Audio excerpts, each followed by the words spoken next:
Aquí comienza Pedro Ferriz de Con. Central FM Equilibrio. Marcando el cambio que México necesita. Y les saludo como todos los días aquí en este programa en www.centralfmequilibrio.com.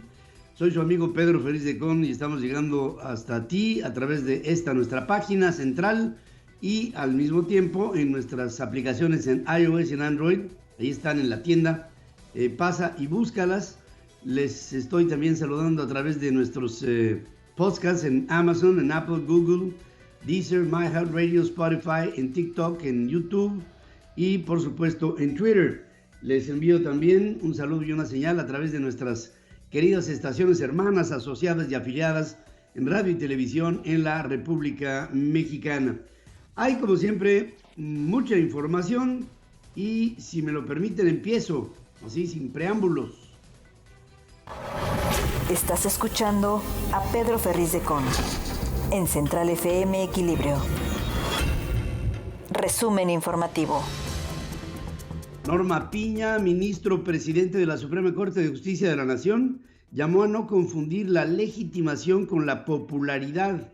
Durante la ceremonia conmemorativa del 25 aniversario del Instituto Federal de Defensoría Pública, reconoció que las instituciones públicas están sujetas a la constante aprobación, pero también legitimación social, porque no puede haber confianza, aceptación ni credibilidad ciudadana en ellas si su actuar no se traduce en acciones concretas que redunden en el beneficio de la sociedad.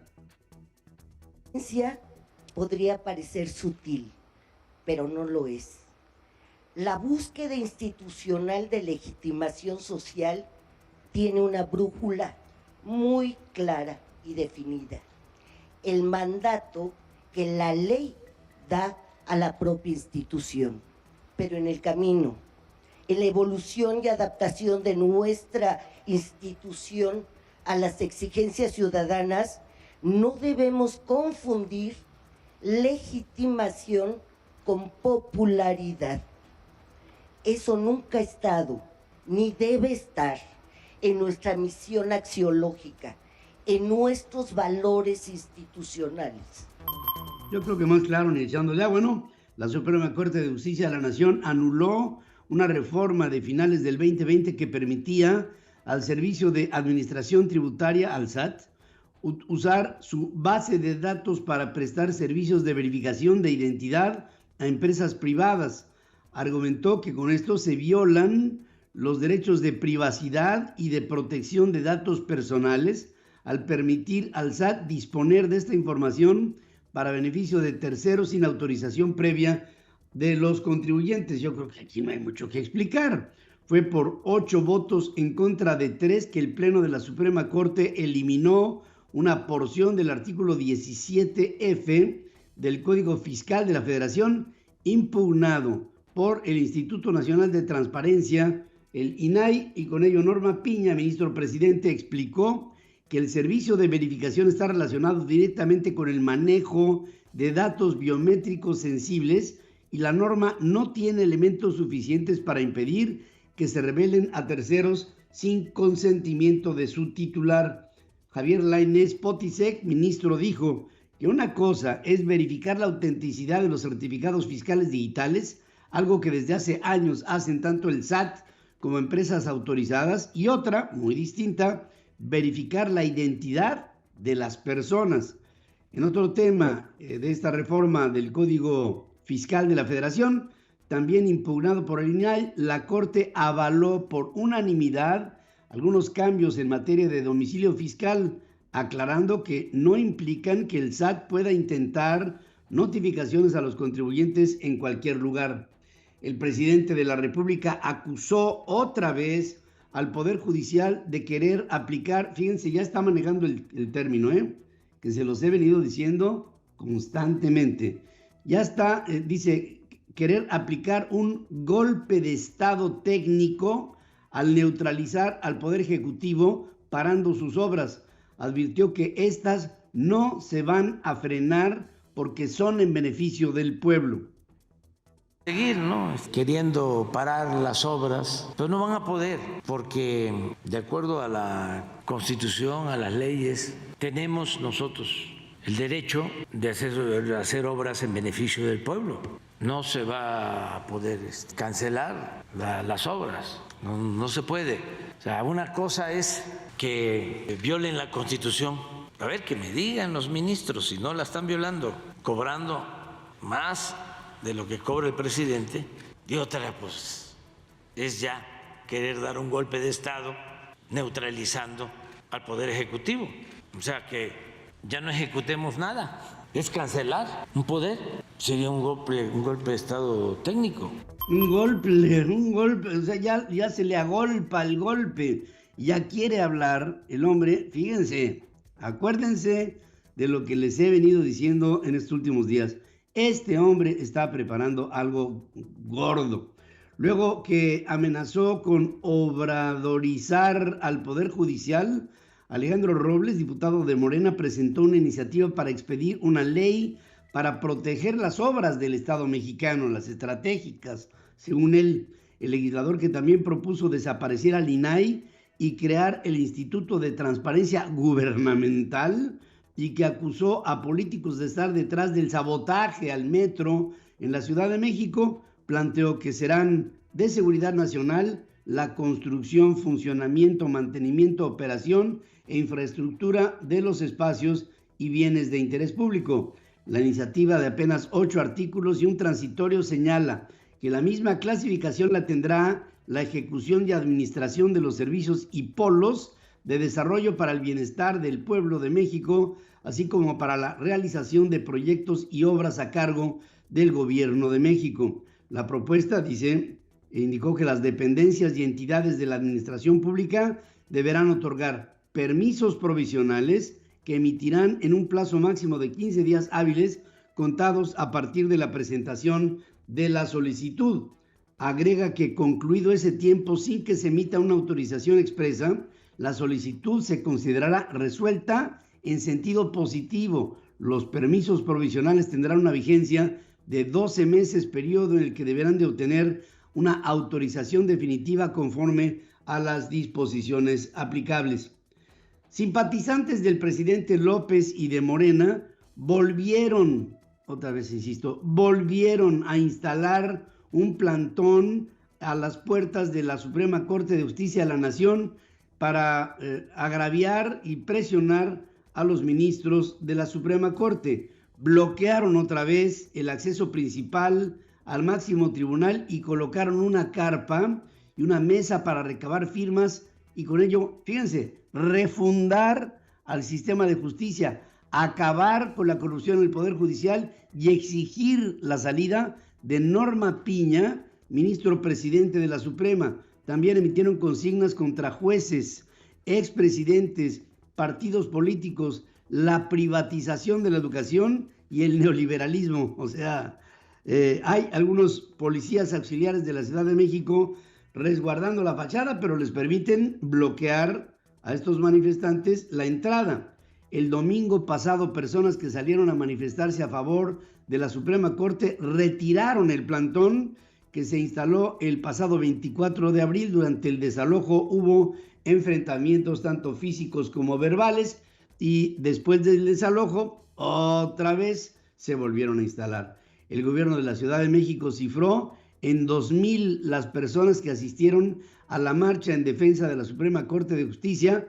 En redes sociales, usuarios cuestionaron el número, afirmando que la asistencia fue mucho mayor. Andrés López acusó de prepotencia por parte del grupo de manifestantes que marchó el domingo en defensa de la Suprema Corte de Justicia y los increpó de esta manera. Yo creo que se actuó de parte de los que lucharon con prepotencia, porque pueden no estar de acuerdo con los que están manifestándose enfrente de la Corte, pero no debieron ir a provocar y a quitarles las mantas. Hay que respetar eso. No creo yo que eso sea correcto. Hay que evitar la confrontación, hay que evitar la violencia. El que usa la fuerza es porque no tiene capacidad para convencer. Y hay que ver quiénes son, no para perseguirlos, no para reprimirlos. Tan es así que no había ni policía. Sí, bueno, pues no había ni policía. El presidente dijo que en su declaración patrimonial del año pasado no reportó los 3 millones de pesos que cobró por la venta de su libro a la mitad del camino, porque Beatriz Gutiérrez Müller, su esposa, fue quien se quedó con las ganancias, como chiste, ¿no? Reiteró que ella es quien administra sus ingresos y le proporciona a él lo que necesita. Bueno, pues digamos que sí. Del libro anterior que comenté, que había yo obtenido 3 millones de pesos, nada más que ese dinero lo administra Beatriz, porque yo no tengo, no uso, pues ella me administra, me da lo que necesito. O sea, una cosa es que la administre, otra cosa es que el ingreso sea tuyo, presidente. El ingreso no es de Beatriz, el ingreso te lo administra Beatriz, pero esto no te exime en la responsabilidad de declararlo, presidente. No te das, o sea, pero creo que no te das cuenta de lo que estás diciendo, pero no, sí te das cuenta. Lo que pasa es que piensas que somos tontos. El presidente dice que recibe la pensión para adultos mayores porque así le toca. Y también aquí aprovecho para aclarar, porque se dio a conocer lo de mi manifestación de bienes y de inmediato salió de que di a conocer que ya recibo la tarjeta de adulto mayor, y es cierto, ya la recibo porque ya me corresponde. El apoyo a los adultos mayores es universal, es decir, es a todos los adultos mayores. Unos locos, otros no. El presidente reiteró que, a diferencia de otros expresidentes, él no recibirá pensión del gobierno cuando deje el cargo. En mi pensión del ISSSTE, que tiene un tope, y de eso voy a vivir, porque no soy millonario, porque nunca he tenido en mi vida el propósito de acumular riqueza. También, para que nadie se ofenda, no todo el que tiene es malvado. Hay mucha gente que ha hecho su patrimonio con trabajo, con esfuerzo. Y eso lo dice el rey del cash. El 84% de los legisladores del país no publicó, testó, ocultó o reservó su declaración de intereses, lo que impidió conocer si participan en empresas, organizaciones sindicales u otros.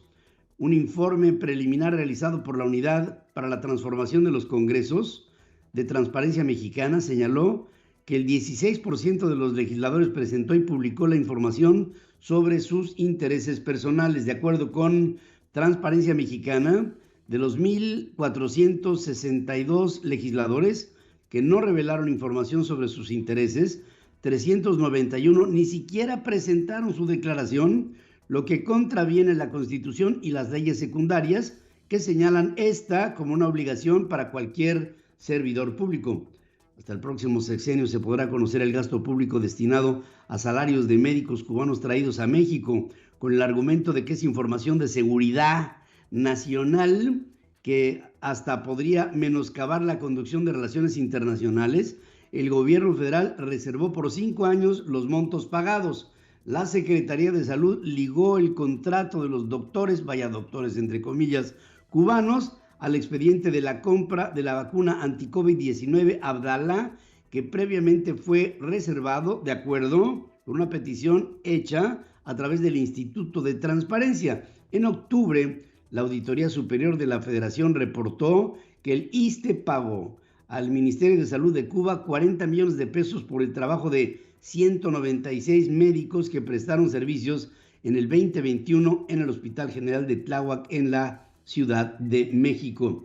Al cierre del año pasado, la operación de refinerías de Pemex se ubicó en el 49.7%, pese a la promesa que llegarían al 70%, de acuerdo con un informe anual de la petrolera entregado al Senado.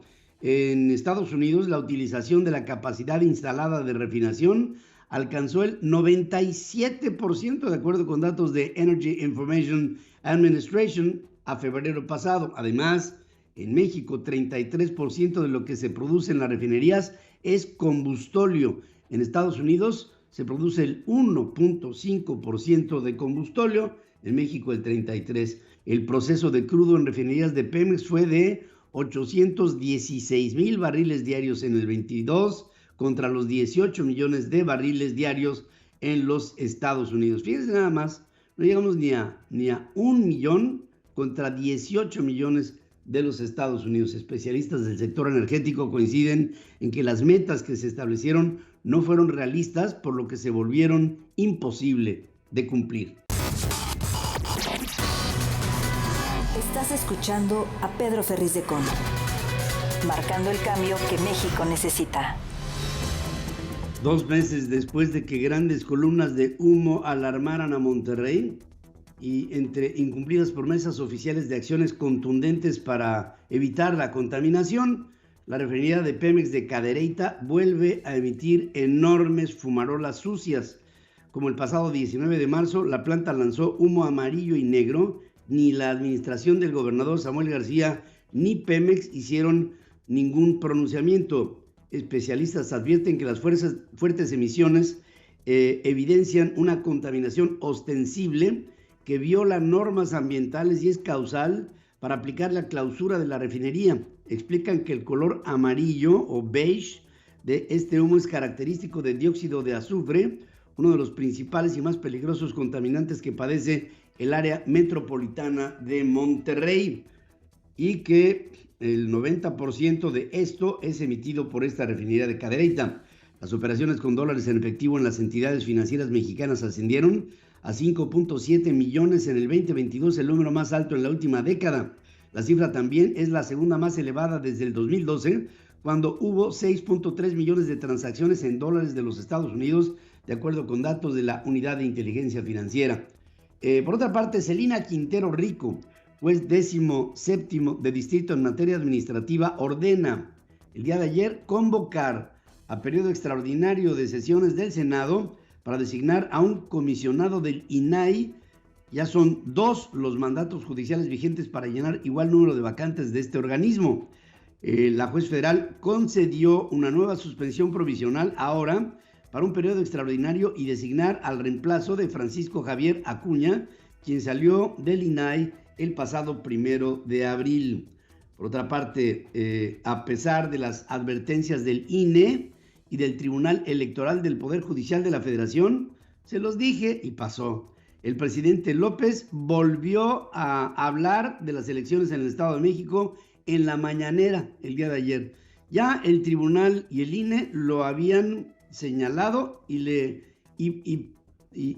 impusieron el sacar del hilo a las mañaneras de 2 días en las que el presidente había hecho alusión a las elecciones. Bueno, ayer, pues no me salgan con que la ley es la ley, ¿no? Habló así. Además que vienen elecciones como las del domingo próximo, le suben el volumen. Les puedo garantizar que esta semana va a ser la de más ruido, porque vienen las elecciones, sobre todo la del Estado de México. No sé exactamente qué fue lo que dije y que están prohibiendo. No nos ha llegado la notificación todavía, o no estoy enterado, ¿no? Pero vamos a ver qué cosa es lo que quieren que se quite y lo quitamos. No hay ningún problema. Ya la gente, cuando nosotros vamos, ya ellos van de regreso. Se dan cuenta de todo. El pueblo está muy consciente.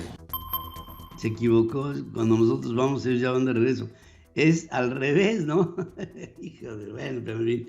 Presidencia de la República eliminó de sus redes sociales y páginas oficiales los videos y versiones estenográficas de 3 mañaneras en las que el presidente López hizo referencia a temas de carácter electoral. Bueno, pues ahora le van a tener que echar tijera a la de ayer, digo, para no andar ahí con muchas medianías. El Ejecutivo Federal defendió los nuevos libros de texto gratuito. Afirmó que tienen muy buenos contenidos. Fíjense, habla el iletrado, fósil, pésimo alumno de López Obrador, un tipo que no nació para la escuela, eso sí me queda claro que no es lo suyo, y habla de los libros de texto así.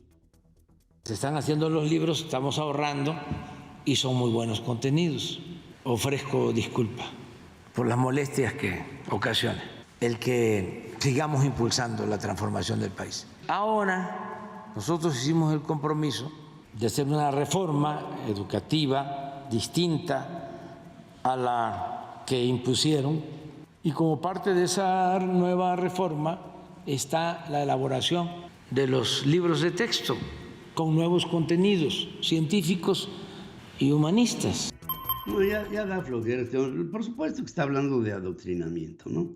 Yadira Medina Alcántara, que es juez tercero de distrito en materia administrativa, concedió la suspensión definitiva en un amparo promovido por la Unión Nacional de Padres de Familia para impugnar los nuevos libros de texto. O sea, estos libros de texto, los que mandó a hacer a través de Marx Arriaga, un cuate que ya desde que lo llevan al registro civil le ponen como nombre Marx, ya no puede haber nada normal en esa casa, pero en fin, eso es lo que sucedió.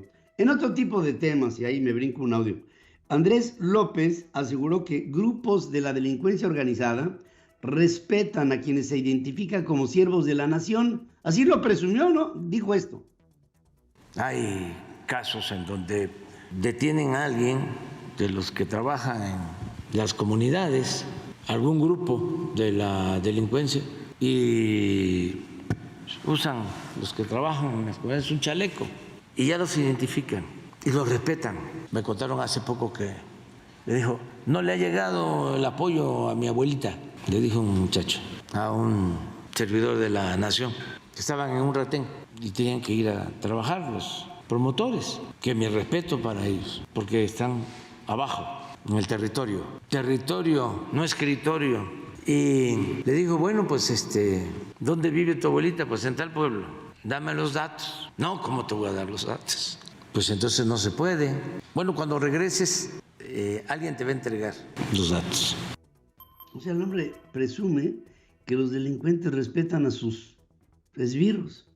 Un comando ejecutó al recientemente designado subadministrador de operación aduanera en Manzanillo, en Colima. Él llevaba pocas semanas de haber sido nombrado Sergio Emanuel Martínez Covarrubias.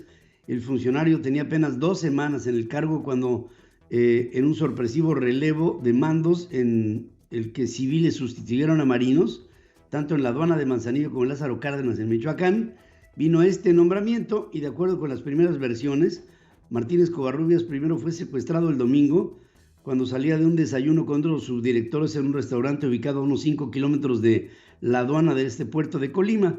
El lunes su cuerpo fue localizado a las orillas de la carretera Manzanillo-Cihuatlán con varios disparos de bala y dentro de un auto que tenía las puertas abiertas. Antes de este cargo en Manzanillo, Martínez Covarrubias se había desempeñado en el área de comercio exterior en la aduana de Matamoros.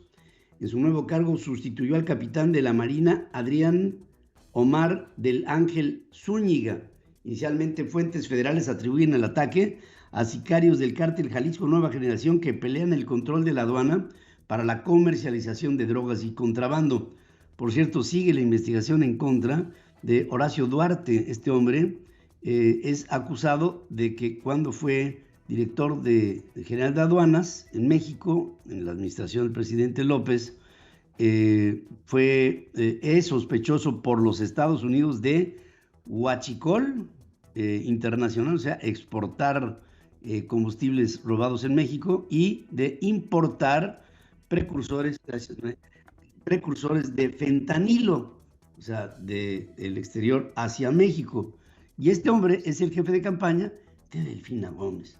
Las cabezas de 3 personas fueron abandonadas frente al 63 Batallón de Infantería a la altura de la región 103 en Cancún, en Quintana Roo. Los restos fueron hallados debajo de una narcomanta dirigida al cártel Jalisco Nueva Generación, de acuerdo con fuentes oficiales. Toda su gente tiene el tiempo contado, advierte el mensaje. La manta hizo mención a 3 personas con el alias de Gemelo, el Cheche y el Toño. De acuerdo con medios locales, las cabezas fueron abandonadas por 3 sujetos que llegaron a bordo de un vehículo color gris. Caray, aquí hay algunos que me suenan.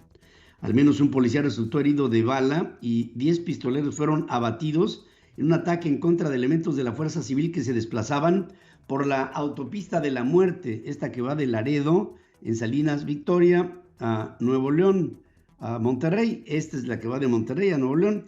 Ahí vino esta emboscada. En la emboscada murieron 10 pistoleros y 4 elementos de seguridad fueron heridos, uno de ellos de bala, otros 3 por la volcadura de un vehículo.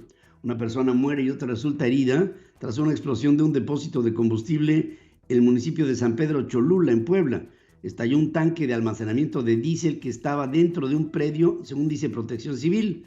Agrega que un camión Torton se consumió totalmente. El terreno era utilizado como base de los camiones de la ruta Puebla-Cholula.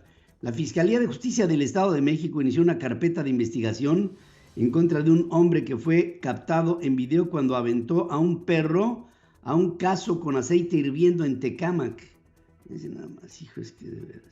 La Fiscalía y la Procuraduría de Colombia abrieron una investigación en contra de Laura Sarabia, jefe de gabinete del presidente Petro, por presunto abuso del poder.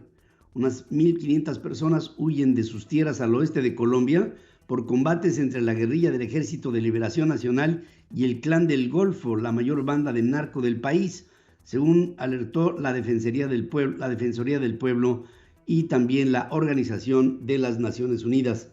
Autoridades colombianas consideraron que los 4 niños indígenas perdidos desde hace casi un mes en la Amazonia están vivos e insistieron en buscarlos. Los menores de 13, 9 y 4 años, además de un bebé de 11 meses, viajaban junto con su madre y otros 2 adultos en una avioneta que cayó el 1 de mayo en la selva. Y miren que a mí me ha tocado estar ahí en la selva amazónica, y ahí caes y olvídate de cosas, ahí es muy difícil. Nayib Bukele, el presidente de El Salvador, anunció otra ofensiva en contra del resto de integrantes de las violentas pandillas que siguen operando y que hace días asesinaron a un policía. Un tribunal de El Salvador condenó a 14 años de cárcel al expresidente Mauricio Funes, quien vive en Nicaragua, y a 18 años al exministro de Seguridad, David Munguía, por haber concertado en el pasado una tregua con pandillas criminales. El exgobernante recibió la nacionalidad nicaragüense en el 2019 después de asilarse en ese país cuya constitución no contempla la figura de extradición para ciudadanos.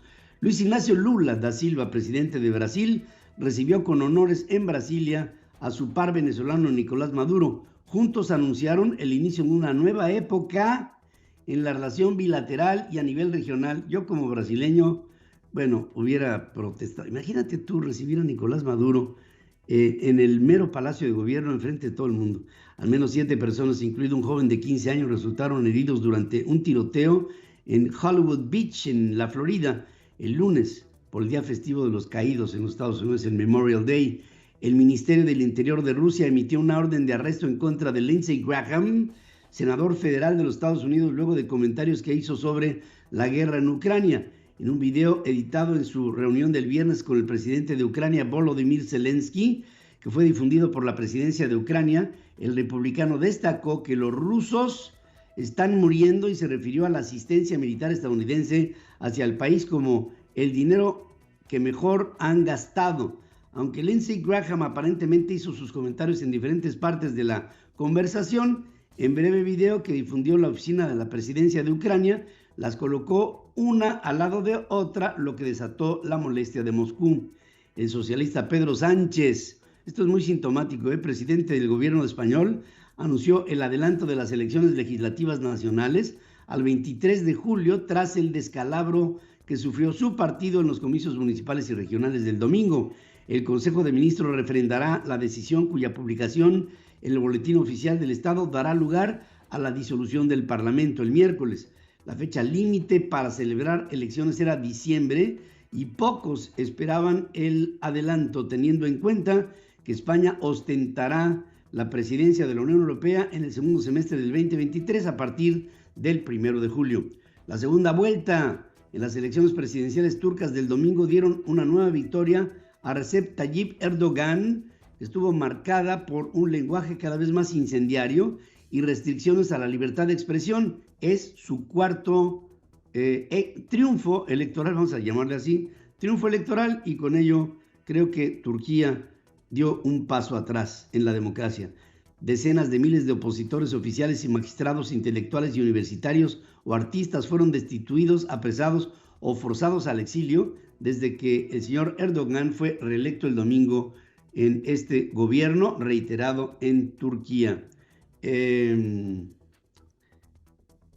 señor Fumio Kishida, primer ministro de Japón, informó que su hijo, Shotaro Kishida, renunciará como subsecretario ejecutivo de política para asumir la responsabilidad de usar la residencia oficial para una fiesta privada en fin de año, expuesta en fotografías de revistas que provocaron la indignación pública, y con esto su hijo fuera de su ámbito de trabajo. Hoy les estoy haciendo una pregunta en nuestras formas de consulta que me encantaría recibir de ustedes su opinión, y va en el sentido: simpatizantes de Manuel Andrés López Obrador y de Morena volvieron a instalar su plantón en la entrada del Palacio de Justicia en México.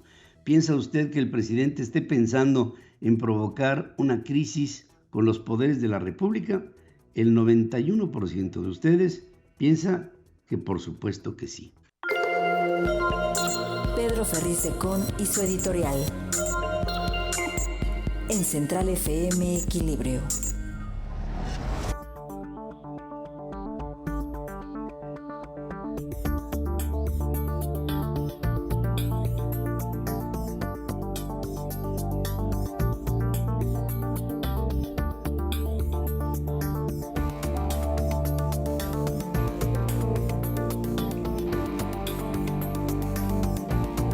Quiero hacer referencia a algo que me está cada vez preocupando más y más, y es esta permisividad de las autoridades mexicanas para provocar un colapso en el poder, único poder en la República, que todavía no está bajo el control del presidente de la República.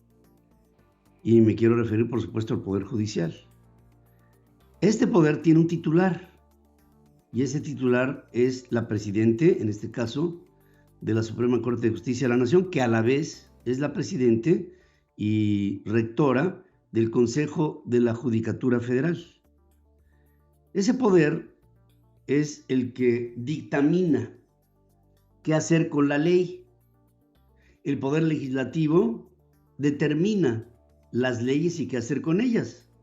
Es decir, cómo se conforma una ley se determina en el Poder Legislativo. Después, una vez conformada la ley, se dirime en el Poder Judicial todo aquello que competa al cumplimiento de la misma.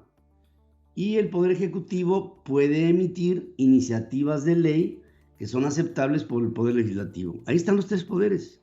Hay un presidente en el Congreso, hay un presidente en el Poder Ejecutivo y hay un presidente en el Poder Judicial. Y este Poder Judicial ha sido llamado usurpador, ha sido llamado conservador, ha sido... Bueno, lo último que dijo el día de hoy el presidente de la República es que se preparaba un golpe de Estado desde el Poder Judicial en su contra. Y a mí lo que me da la impresión es que el presidente está tratando de provocar una crisis entre los tres poderes para que en su momento, hacia las elecciones del 2024, haya un caos que implique que el presidente, por razones de seguridad nacional, quiera seguir al frente del país.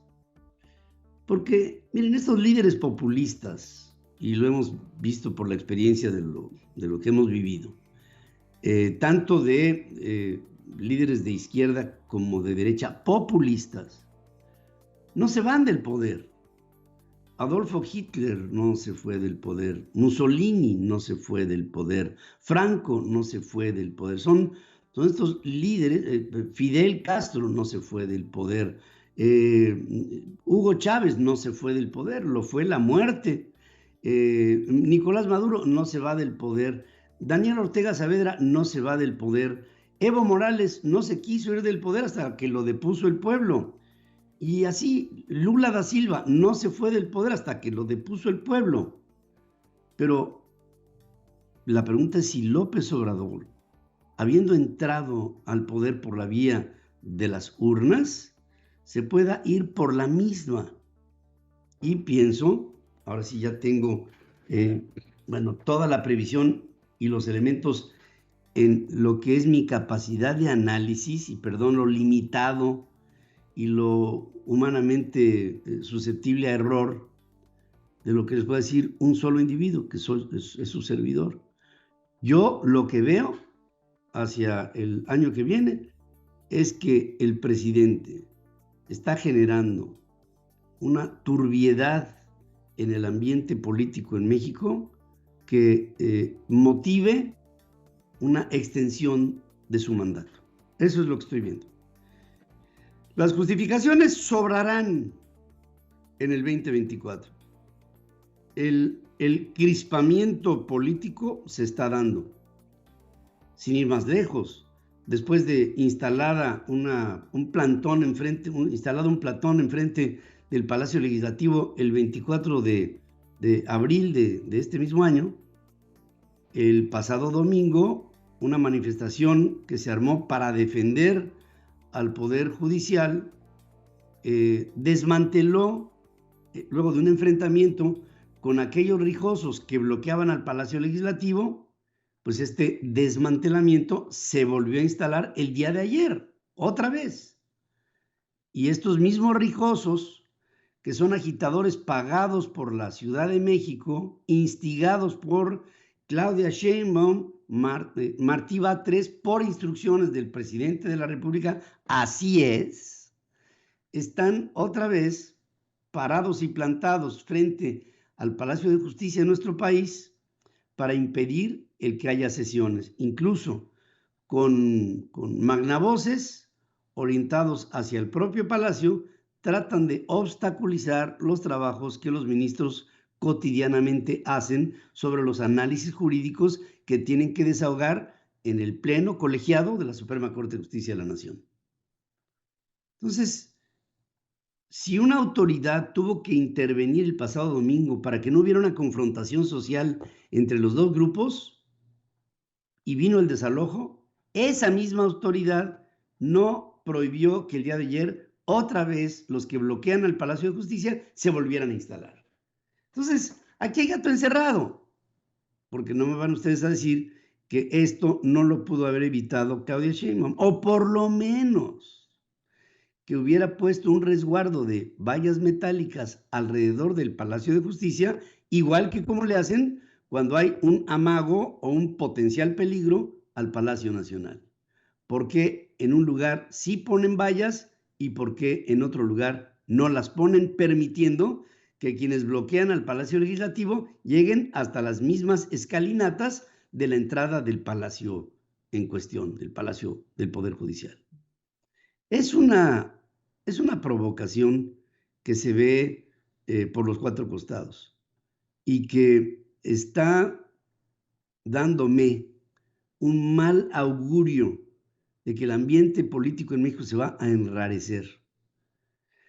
Vienen elecciones el próximo domingo y el Estado de México y Coahuila serán el laboratorio, preámbulo de lo que será el proceso electoral del año que viene, de los presidenciales. Les voy a dar un dato para que se lo queden en su conciencia. Cuando en una elección, desde que entró López Obrador al poder hasta el día de hoy, metiéndonos con las intermedias también, y elecciones parciales en otros estados, cuando una elección, o en una elección ha votado más del 50% del electorado, el padrón electoral, las elecciones las gana la oposición a Morena.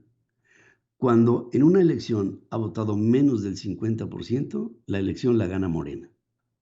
Esto es, una condición sine qua non. ¿Qué quiere decir?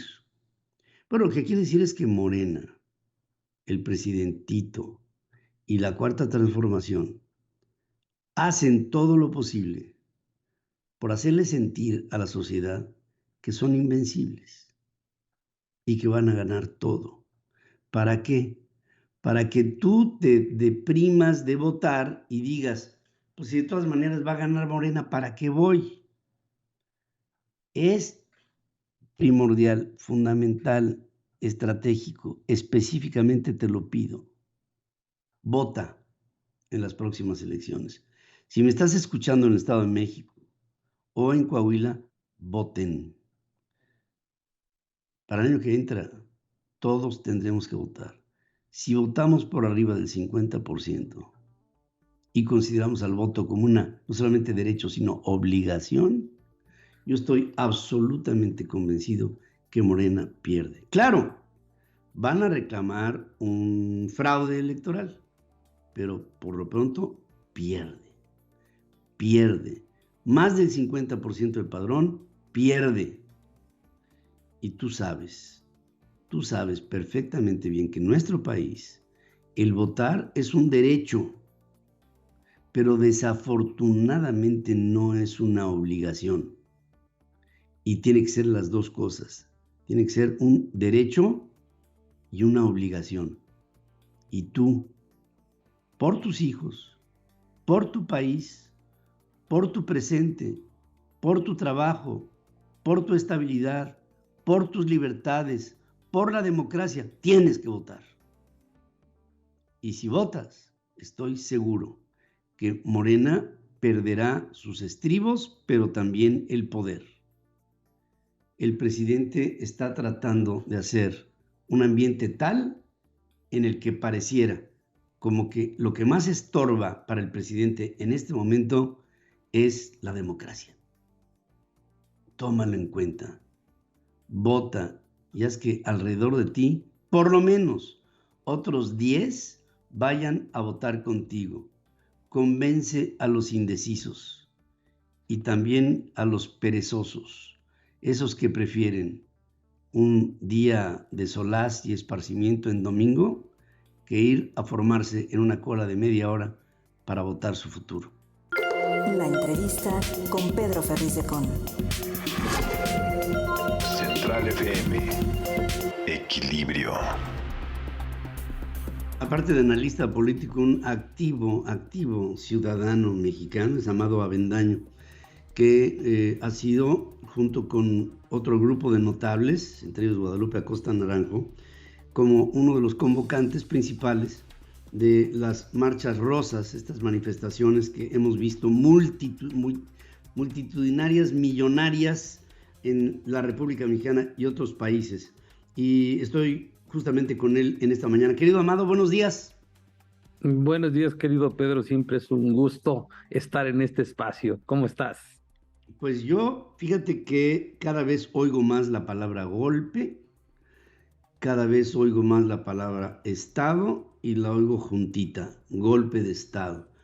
El presidente alude que desde el Poder Judicial se le está preparando esto y yo creo que es exactamente el deseo que él trae en su mente para el año que viene. Crear un ambiente de caos que en algún momento implicara la necesidad republicana de quedarse al frente en el poder. ¿Que es demasiado avieso lo que te digo? Pues sí lo es, pero nunca habíamos visto a un presidente con estas características en muchos años en México. ¿Cómo ves tú las cosas? Fíjate que yo no había visto a un presidente tirado en el piso haciendo un berrinche y pataleando, pero es probable que lo veamos.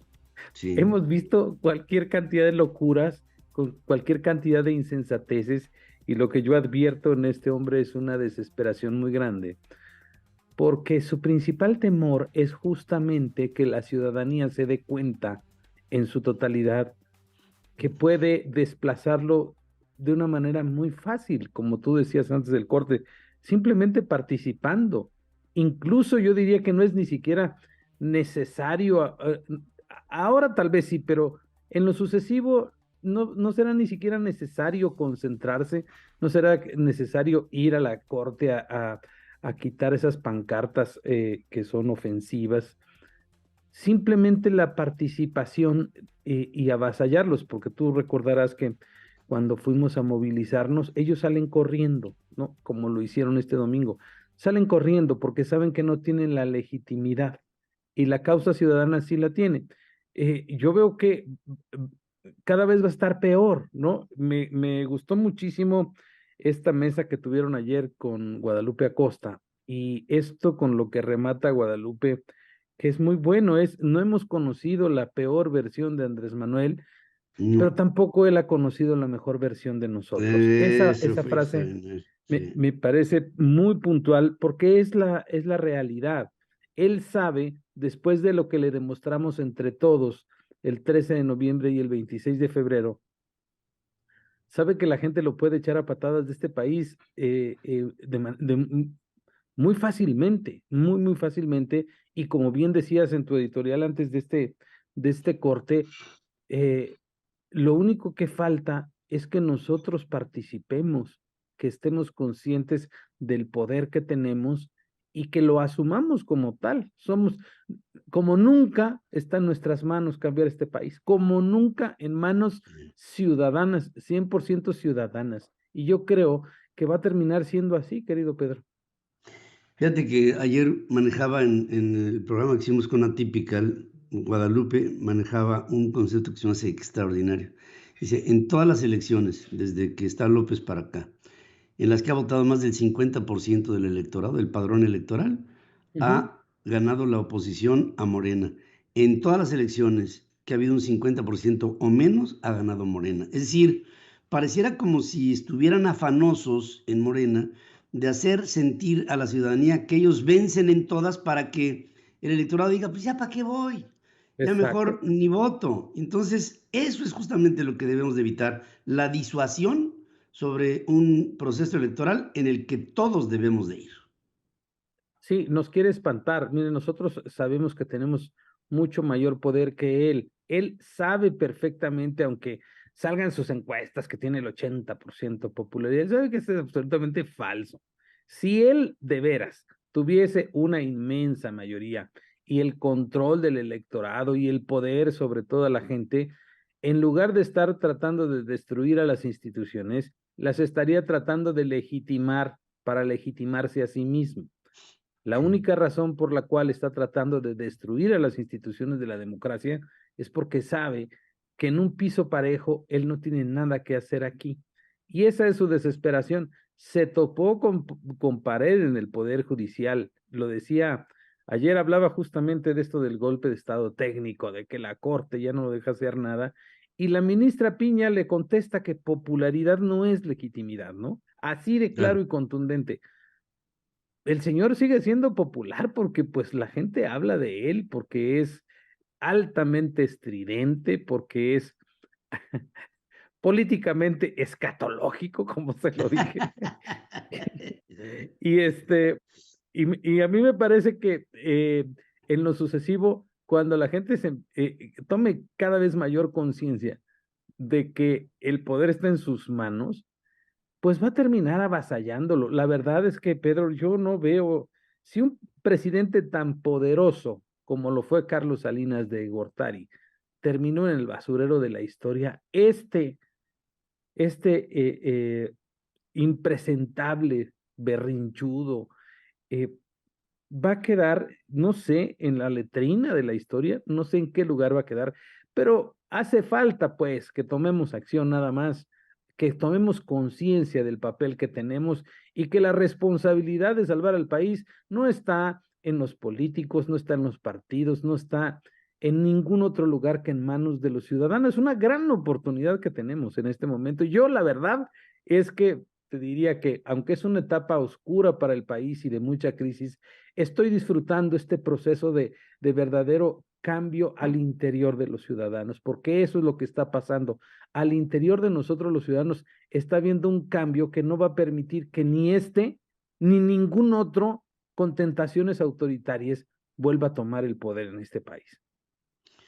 Un comentarista que se me hace sutil y tremendamente informado, que es Luis Rubio, decía el domingo que todos los presidentes buscan hacia el final de su administración que haya un ambiente terso para la transición. Y este hombre parece que está buscando lo contrario, que haya un ambiente de crispación en la transición para que no haya transición. Es decir, que haya cortocircuito en los cables de conectividad entre una estafeta y la otra. Y esta provocación la está empezando a echar a andar desde ahora. Fíjate, viene el desplazamiento de los que se manifiestan ahí frente de la de la Suprema Corte de Justicia por parte de ciudadanos el domingo. Y el día de ayer se vuelven a instalar sin que la autoridad meta mano. Y decía Guadalupe ayer, decía, ¿por qué cuando hay un amago a Palacio Nacional se le ponen vallas para evitar que la gente atente en contra de la fachada y se queden ahí? ¿Y por qué no se hace lo mismo en el Palacio del Poder Judicial? ¿Por qué en unos sí y en otros no? ¿Por qué se defiende a uno y al otro se le deja a que se lo coman los perros? Eso es lo que creo que me da la impresión de que no solamente permite el presidente que venga este amago al Palacio del Poder Judicial, sino que lo auspicia. Y detrás de esto está Martí Batres y están pues todos los que tú sabes son los agitadores en la Ciudad de México. Pero por supuesto, imagínate si las cosas que hacían antes cuando no tenían poder, ahora que lo tienen, pues no, ellos mismos se los llevaron, ellos mismos los regresaron, ellos los patrocinan, ellos los auspician, pero por supuesto es una permanente provocación, es una permanente provocación y ahí van a seguir y se van a poner más radicales y más violentos y ahora resulta que los violentos son los de enfrente, ellos son los que generan eso. A mí me parece que tendríamos que ser también un poco más fríos en ese sentido y saber pensar formas creativas de desmantelar este tipo de provocaciones y de agresiones a la ciudadanía, porque lo que ellos quieren es eso, la primera plana de la jornada de ayer, ¿no? Vean cómo golpean violentamente a una persona adulta mayor, por el amor de Dios, ¿no?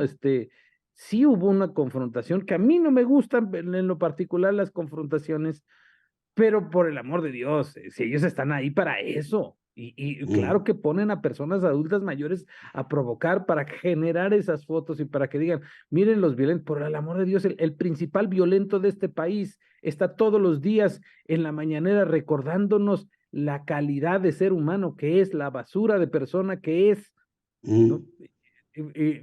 Decía yo ayer anoche en mi programa, imagínense que de la noche a la mañana este hombre saliera a decir, no, sí tienen razón, hay que respetar al Poder Judicial. Entonces, pues, no lo va a hacer nunca. Todos los días, afortunadamente, nos sale a recordar la escoria que es desde del Poder Ejecutivo.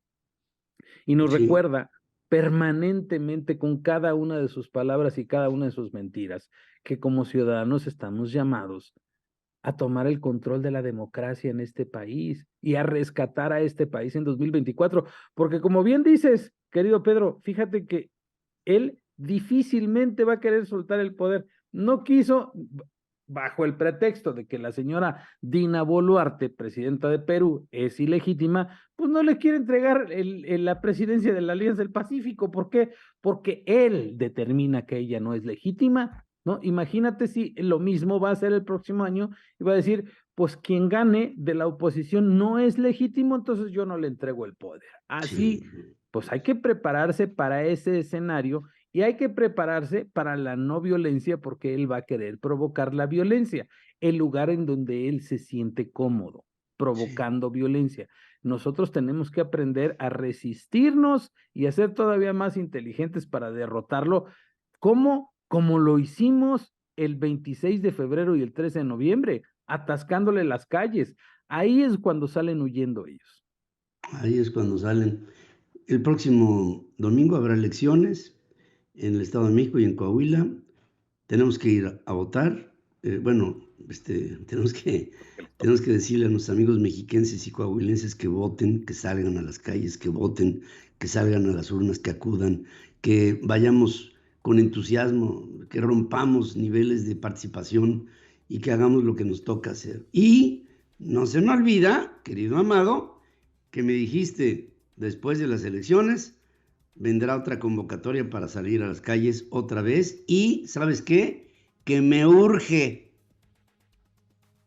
Nos urge a todos volvernos a encontrar en las calles porque esto tiene que ser ya una práctica cotidiana entre nosotros, porque no es solo un asunto de que vayamos y mostremos nuestra fuerza. La verdad es que, Pedro, no sé si a ti, pero este momento en el que cantamos todos el himno nacional, yo simplemente lo recuerdo y me vuelve a erizar la piel.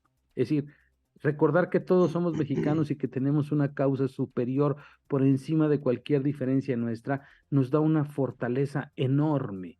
Esa fortaleza debemos mantenerla siempre porque no queremos que nunca más en este país haya un accidente de la democracia como el que nos está ocurriendo ahora, porque justamente recordaba y ayer me puse específicamente a buscar ese fragmento porque lo vi dando vueltas ahí en TikTok y en otras redes, el momento en el que López Obrador, el 9 de agosto del 2018, cuando obtuvo su constancia de mayoría como presidente electo en el Tribunal Electoral del Poder Judicial, pronunció un discurso en el que prometió, dio su palabra ante este país, ante el Poder Judicial, que iba a respetar a cabalidad cada una de las resoluciones de este poder y de todo el poder, no solo el Tribunal Electoral, sino de todo el Poder Judicial y de las instituciones autónomas, y que no iban a haber palomas mensajeras. Justamente hace todo lo contrario, porque López Obrador vale lo que vale su palabra, absolutamente nada, porque el hombre no tiene palabra. Incluso habló de palomas mensajeras y ya vimos esa foto en donde está su hijo prácticamente sentado junto a la ministra Loreta Ortiz, así arrinconadita, ¿no? Para que vean quién manda ahí. Esto es justamente lo que es López Obrador, un hombre sin palabra, y eso es lo que evidencia que nosotros somos ahora quienes tenemos que rescatar la democracia en este país. Y lo vamos a hacer por encima de todo. Primero está México, primero está el presente y el futuro, y también primero están nuestros hijos. Y por ellos hay que dar toda la batalla. Querido Amado, te veré pronto para darte un abrazo. Igualmente, querido Pedro, siempre me ha dado Gracias. mucho gusto estar aquí contigo. Igualmente, también tú sabes que te recibo con mucho cariño. Amado Avendaño. La entrevista con Pedro Ferriz de Con. Central FM. Equilibrio. Bueno, estoy con Óscar Ocampo. Ustedes lo conocen, él es coordinador de energía del Instituto Mexicano para la Competitividad. Hay algunos números que quiero analizar contigo, Óscar, y te agradezco esta oportunidad. Buenos días. ¿Qué tal, Pedro? Buenos días. Como siempre, encantado de platicar contigo, tu auditorio, esta mañana. Háblame del desempeño de las refinerías existentes en nuestro país. ¿Cómo va su porcentaje de operatividad? Las refinerías en México, las 6 refinerías que componen el Sistema Nacional de Refinación, pues históricamente, ¿no? Esto no es algo que venga de hace 4, 5, 10 años. Históricamente han operado de una forma, pues, ineficiente, por decirlo menos, por diversas razones, ¿no? En primer lugar, no se les ha dado el mantenimiento adecuado para mantener un porcentaje de aprovechamiento de su capacidad elevado, ¿no? Actualmente, y a pesar de que, hay que decirlo, la actual administración ha invertido una cantidad importante en rehabilitarlas, actualmente operan únicamente en promedio al 49%. Algunas un poco más, otras un poco menos, pero el promedio es 49%. Otro gran problema que tienen las refinerías es que tienen un excedente laboral muy, muy grande, ¿no? El Sistema Nacional de Refinación tiene más de 20,000 empleados para 6 refinerías, cuando en Estados Unidos hay más o menos 105 refinerías, y estas 105 refinerías emplean a más o menos 40,000 personas, pero 105 con 40,000 empleados contra 6 con 20 y tantos mil empleados. Es decir, también hay un excedente laboral, que se explica en parte por las prácticas sindicales, las relaciones laborales que tiene Petróleos Mexicanos. Y en tercer lugar, es un tema de la dieta que se le da a las refinerías. ¿A qué me refiero con esto? Las refinerías están procesando un crudo para el cual no fueron diseñadas, ¿no? Actualmente procesan principalmente crudo pesado, el cual produce mucho combustóleo. ¿Por qué? Porque no tienen las instalaciones, específicamente las coquizadoras, que son las instalaciones que te permiten procesar este combustóleo y de ahí sacar productos de mayor valor agregado. Dado que 3 de las 6 refinerías no tienen coquizadoras, pues acabas procesando más combustóleo, y de hecho, a los datos más recientes del Sistema Nacional de Refinación, el combustóleo es el principal subproducto de la refinación que se produce en México al día de hoy. Esto habla de una alta ineficiencia. Ahora, desde el punto de vista de producción de energía en el país, ¿cuánta del 100% de la energía que se produce en México es ya energía limpia, energía renovable?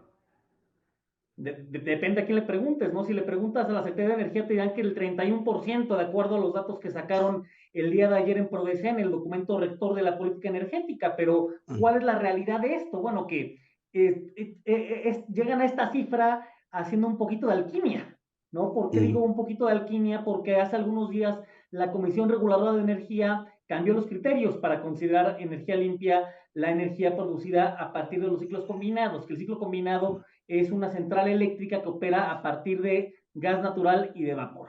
Y el gas natural, hay que decirlo, contamina menos que el diésel, que el combustóleo, pero no deja de ser un combustible fósil, o sea, bajo ningún criterio puede considerarse energía limpia. Pero dado que para 2024 el Estado mexicano se comprometió en su legislación nacional, en la Ley de Transición Energética, en la Ley General de Cambio Climático y en el Acuerdo de París de 2015, a que para 2024 vamos a producir 35% de la energía a partir de fuentes limpias, y como no había una ruta viable para lograr esto, dada la cerrazón que ha habido a la inversión durante los últimos 4 años, pues ¿qué hicieron? Cambiaron los parámetros. Cosa que además, hay que decirlo, va a tener que enfrentar un camino muy arduo en tribunales, ¿no? Porque a todas luces es un acuerdo que no tiene pies ni cabeza. Ahora, en todo ello, querido amigo, ¿qué podemos esperar hacia el futuro? Por ejemplo, bueno, las refinerías, las 6 que tenemos que están operando a menos del 50%, ahí están y no se ha podido hacer más por ellas, que no creo que implique una inversión mayor a la que ya es hecho, por ejemplo, en Dos Bocas. Dos Bocas sigue sin darnos noticia y menos gasolinas ya, digamos, refinadas. Pero aparte de todo, veo a Dos Bocas como una instalación inconexa. No tiene una conectividad ni por tierra, ni por ductos, ni por mar, ni por nada. ¿Qué va a pasar en esa refinería? Porque yo no le veo futuro, o por lo menos no como está. Tiene que hacerse mucha más infraestructura. Eventualmente operará, pero dudo mucho que la promesa que nos hicieron de que este año va a empezar a operar con regularidad, ¿no? Porque lo mencionas muy bien, Dos Bocas ahorita no tiene acceso al agua, no tiene acceso a un puerto, no tiene acceso para llevar los combustibles, llevar el crudo, no tiene acceso para sacar los combustibles. La planta generadora todavía no está lista, así es que, bueno, todavía es un proyecto que a todas luces no va a estar listo este año, y no queda claro cuánto va a ser el costo final, ¿no? Pero todo pareciera indicar que las estimaciones de las empresas a las que consultaron originalmente van a acabar siendo bastante acertadas, ¿no? Recordemos que el gobierno federal esperaba construir esta refinería por $8,000 millones. Probablemente la cifra final acabe estando más bien en el orden de los 17, $18,000 millones. Y eso hay que cuestionarlo en su costo de oportunidad, porque esa inversión hubiera sido probablemente mucho más eficiente si lo hubieras utilizado para rehabilitar las 6 refinerías que ya tenías operando en el Sistema Nacional de Refinación. Pues, caray, no se ve un panorama muy halagüeño para nuestro país en ese sentido, y sigue la mata dando, porque de una refinería que ya fue inaugurada, supuestamente, todavía no se produce nada y se sigue invirtiendo en ella. Es decir, como proyecto, yo recuerdo cuando iba a empezar a hacerse Dos Bocas, las corridas financieras que hicieron ustedes en el IMCO, nada resultaba viable. Hoy se está confirmando lo que ustedes dijeron hace más de 4 años. Así es. Aquel estudio decía que a partir de una simulación estadística, Dos Bocas tenía 2% de probabilidad de ser rentable, de tener un valor permanentemente positivo. Me acuerdo perfecto de la cifra, 2% de viabilidad, o sea, 2 de 98, hijo. Pues estamos hablando ahí de una apabullante realidad. Querido Oscar, gracias como siempre por estar con nosotros, gracias, y esperamos que hacia adelante vengan mejores resultados, que partan de la lógica y no de la idea, que a veces es fallida. Gracias por estar conmigo esta mañana. Gracias, Oscar. Gracias a ti, Pedro. Bonito día.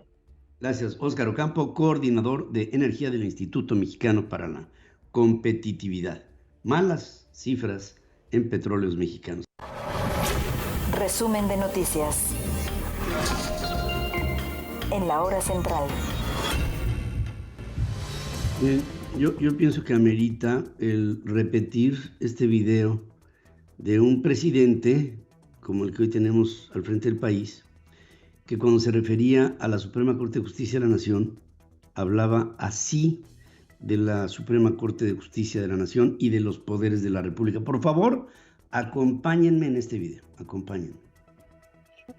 Ofrezco a ustedes, señoras, señores magistrados, así como al resto del Poder Judicial, a los legisladores y a todos los integrantes de las entidades autónomas del Estado, que no habré de entrometerme de manera alguna en las resoluciones que únicamente a ustedes competen. En el nuevo gobierno, el presidente de la República no tendrá palomas mensajeras ni halcones amenazantes. Ninguna autoridad encargada de impartir justicia será objeto de presiones ni de peticiones ilegítimas cuando esté trabajando en el análisis, elaboración o ejecución de sus dictámenes, y habrá absoluto respeto por sus veredictos. El Ejecutivo no será más el poder de los poderes, ni buscará someter a otros poderes. Bueno, esto fue lo que decía el presidente al principio de su administración. Y pues veamos la realidad del día de hoy. Hoy Norma Piña, la ministra presidente de la Suprema Corte de Justicia de la Nación, tiene que defender a su poder, al que ella encabeza, hablando a no confundir legitimación con popularidad, hablando de un presidente que es popular pero no legitima lo que tendría que ser legitimable, porque lo legítimo es legal, de los tres poderes expresados en la República. La Suprema Corte anuló una reforma que permitía al SAT usar su base de datos para prestar servicios de verificación de identidad a empresas privadas. Y el presidente de la República, junto con esta y otras acciones que hace la Suprema, que él rechaza, habla que en el Poder Judicial se le está dando un golpe de Estado al Poder Ejecutivo. López Obrador acusa a este poder del golpe técnico de Estado al neutralizar el Poder Ejecutivo parando sus obras. Luego de que amenazó con obradorizar al Poder Judicial, Alejandro Robles, diputado de Morena, presentó una iniciativa para proteger las obras estratégicas del Estado mexicano. Simpatizantes de López Obrador y de Morena volvieron a instalarse en plantón frente a la Suprema Corte de Justicia de la Nación para obstaculizar, para bloquear el trabajo de los ministros de la Suprema Corte de Justicia. El gobierno de la Ciudad de México cifró en 2,000 los asistentes a la marcha en defensa de la Suprema Corte de Justicia. En redes sociales, usuarios cuestionaron el número. López Obrador acusó de prepotencia por parte del grupo de manifestantes que marchó el domingo en defensa de la Suprema Corte de Justicia de la Nación. El Ejecutivo Federal dijo que en su declaración patrimonial del 2022 no reportó los 3 millones de pesos que cobró por la venta del libro que publicó, porque eso se lo administra su esposa. Yo pregunto, ¿y eso qué tiene que ver con la declaración? Una cosa es que su esposa le administre eso y todo lo demás, y otra cosa es que este señor no declare lo ingresado. Pues eso ya es un asunto de él. Hasta el cierre del 2022, la operación de refinerías de petróleos mexicanos se ubicó en el 49.7% del 100% que tendría que estar refinando, y no en el 70% que supuestamente había sido un objetivo para estas fechas por parte de la petrolera, entregado este reporte al Senado mexicano. La refinería de Pemex de Cadereyta, en Nuevo León, volvió a emitir fumarolas sucias. No hay un pronunciamiento oficial al respecto. Las operaciones en dólares en efectivo en entidades financieras mexicanas ascendieron a 5.7 millones en el 2022, el número más alto en la última década, según la Unidad de Inteligencia Financiera. Un juez federal ordenó convocar a periodo extraordinario de sesiones para el Senado y designar a un comisionado del INAI. Son ya 2 los mandos judiciales que hacen en este sentido. A pesar de las advertencias del INE y del Tribunal Electoral, López Obrador volvió a referirse a las elecciones del domingo en el Estado de México, alertó sobre una campaña en contra de su gobierno en días previos al 4 de junio, día de las elecciones. No cabe duda que el presidente sigue partiendo de un principio: no me salgan con que la ley es la ley.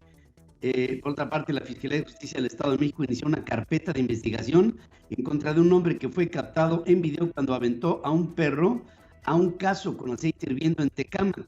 La Fiscalía y la Procuraduría de Colombia abrieron una investigación en contra de Laura Sarabia, jefe del gabinete del presidente Gustavo Petro.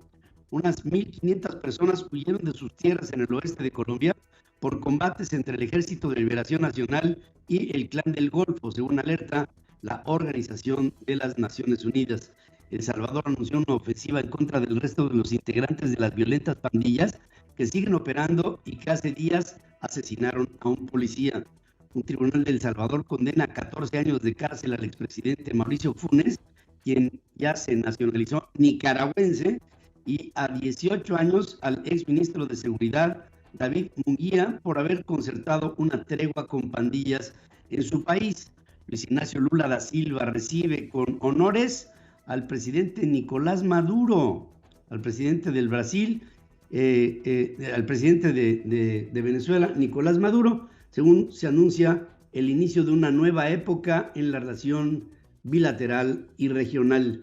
Al menos 7 personas, incluido un joven de 15 años, resultaron heridos durante un tiroteo en Hollywood Beach, en la Florida, el lunes, día festivo, el Memorial Day en los Estados Unidos. Decenas de miles de opositores, oficiales, magistrados, intelectuales, universitarios o artistas fueron destituidos, apresados o forzados al exilio desde que Recep Tayyip Erdogan gobierna Turquía, según denuncian organizaciones de los derechos humanos.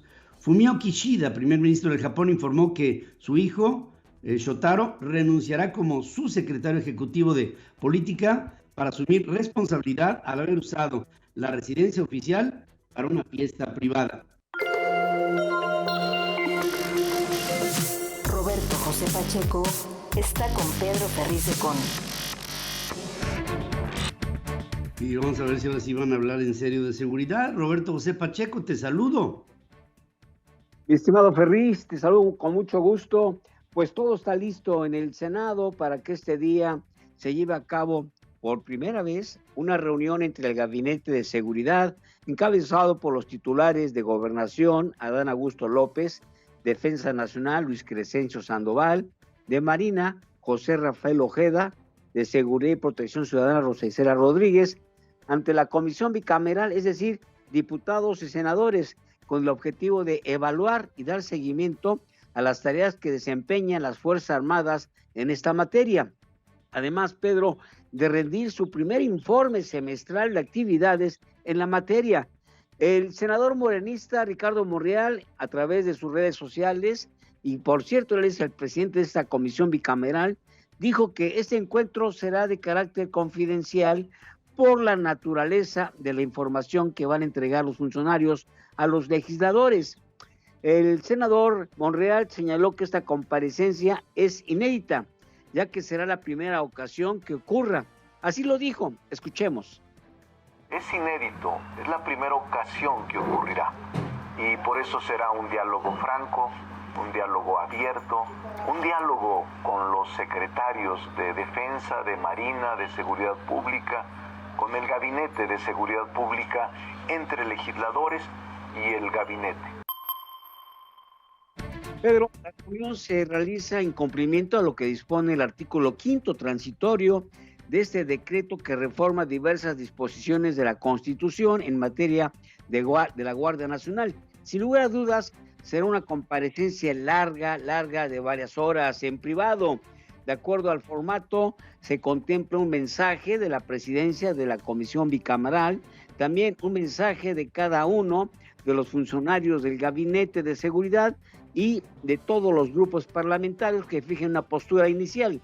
Además, se prevé que los senadores y diputados integrantes de esta comisión puedan tener hasta 3 intervenciones en la parte de preguntas y respuestas, para después dar un paso a un mensaje final de los comparecientes y del presidente de esta comisión. No hay que dejar de lado, Pedro, que ya se cumplieron los primeros 6 meses de la reforma constitucional para aplazar hasta el 2028 la presencia del ejército en las calles. Y se espera que cada 6 meses haya una evaluación en esta materia de seguridad pública. Ese fue el acuerdo, Pedro, que se llegó por aquel famoso quinto transitorio, en donde la mayoría de Morena logró la reforma constitucional con el apoyo del PRI, quien por cierto hizo esta propuesta que causó enojo en el PAN y en el PRD, tú lo recordarás. Así pues, las Fuerzas Armadas hasta el 2028, pero con el acuerdo de que cada 6 meses esta comisión bicameral se reunirá con el Gabinete de Seguridad Pública. Así las cosas, hoy es la primera ocasión, después pasarán cada 6 meses hasta el 2028 para que haya este tipo de reuniones. Ya van a terminar, mi estimado Ferriz, ya con cafecito, tecito, hasta quizás destapando una botella de champán, festejando que se acabó la inseguridad en el país.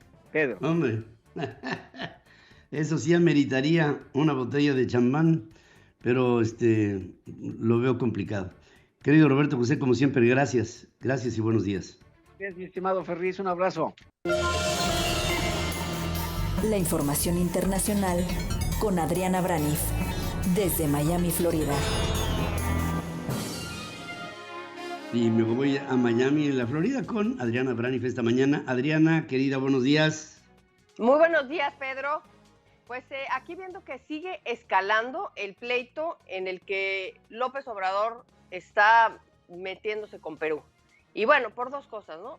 Por no reconocer a la presidente de ese país, Dina Boluarte, por un lado, y por otro, por no querer entregarle la presidencia pro tempore, que le corresponde a Perú, porque es parte de esta Alianza del Pacífico formada por México, es un bloque comercial, México, Chile, Colombia y Perú. Y le tocaba ya a Perú y no la quiere entregar. Esos 2 asuntos. Dina Boluarte llamándola constantemente espuria, usurpadora y no queriendo entregar esta presidencia por tempore, y esto ya está escalando. Y todo esto es por defender a su amigo que dio un golpe de Estado, Pedro Castillo, que se encuentra encarcelado justamente después de que por televisión disolvió el Congreso y que está ahorita en una cárcel en Perú, por cierto, junto a Alberto Fujimori. Y la crisis diplomática sigue creciendo. Vamos a escuchar lo que dijo el día de ayer la canciller Ana Cecilia Gervasi, de allá de Perú, con respecto a esto que está sucediendo con México. El Ministerio de Relaciones Exteriores del Perú expresa su más categórico rechazo a las recientes y reiteradas declaraciones injerencistas, irresponsables e ideologizadas de los señores Petro de Colombia y López de México. El Perú reitera que la negativa del señor López a entregar al Perú la presidencia pro tempore de la Alianza del Pacífico constituye el incumplimiento de una obligación internacional por parte de México. El señor López es el único responsable de la paralización de la Alianza del Pacífico y de las consecuencias que ello generará para los pueblos. Así de facilito, ¿no? Qué bárbaro. Es que no da títere con cabeza este hombre, pero, en fin, como dices tú, sigue escalando la reactividad de parte del Perú hacia las decisiones del señor López Obrador. Sí, ya desde antes el Congreso, y aquí lo platicamos, el Congreso de Perú había nombrado ya persona non grata al presidente de México, cosa que él dijo sentirse orgulloso de esa situación y que lo único que lamentaba era que no iba a poder ir a Machu Picchu, pero estamos escalando en este conflicto al grado de que ya hasta dijo el presidente que ya no quiere relaciones comerciales y no tiene interés en tener este tipo de relaciones comerciales con Perú mientras no haya una democracia, dice. Y por otro lado, esta misma canciller de Perú dice que las relaciones económicas y comerciales se dan entre empresarios y no entre gobiernos, y que está perjudicando la economía de esta alianza de Perú, de Chile, de Colombia y de México, que están unidas en un bloque. Sigue siendo curioso que el presidente acuse a Perú de falta de democracia, pero alabe a dictaduras como la de Cuba, por ejemplo. Y estaba yo leyendo un artículo interesantísimo en el Miami Herald de Andrés Oppenheimer, que justamente esta actitud de López Obrador la calificaba de hipocresía política. Y sí lo es, porque pues está cuestionando las credenciales diplomáticas de Dina Boluarte de Perú, pero por otro lado le da la bienvenida con tapete rojo, le otorga la medalla más prestigiosa que tenemos en nuestro país, que es el Águila Azteca, al dictador de Cuba, porque se quiere vender como un defensor de la democracia por un lado, pero pues por otro lado, puertas abiertas para Díaz-Canel. Es totalmente una incongruencia total y absoluta. Y bueno, para colmo, hay que recordar que en esa cumbre virtual que tuvo el presidente López Obrador con todos los líderes de América del Sur por Zoom, para en conjunto enfrentar la inflación a propuesta de López Obrador, que después iba a continuar en Cancún, pero que pues quedó paralizada y pausada porque a López Obrador le dio el COVID y le dio el vaído, entonces se quedó en pausa. Pero en ese Zoom dijo que Cuba es un país como para irse a vivir allá. Todos se quedaron definitivamente sin entender lo que dijo el presidente, porque la gente arriesga su vida para salir corriendo de la isla. Esa es la realidad. Entonces aquí estamos viendo lo que dice Andrés Oppenheimer, lo reitero, lo retomo, dice que esto es una hipocresía política que nos está llevando a una crisis diplomática tremenda con Perú, Pedro, y esta situación no es exclusiva de él. Nada más decir que hoy hay una reunión en Brasil, donde están reunidos ahí presidentes de América del Sur, y bueno, ayer Lula da Silva decía que por un lado iba a suspender las armas a Perú y que era una democracia fallida, la de Perú, pero por otro lado decía que Nicolás Maduro y Venezuela sufre de un prejuicio y una mala narrativa y lo recibe con puertas abiertas.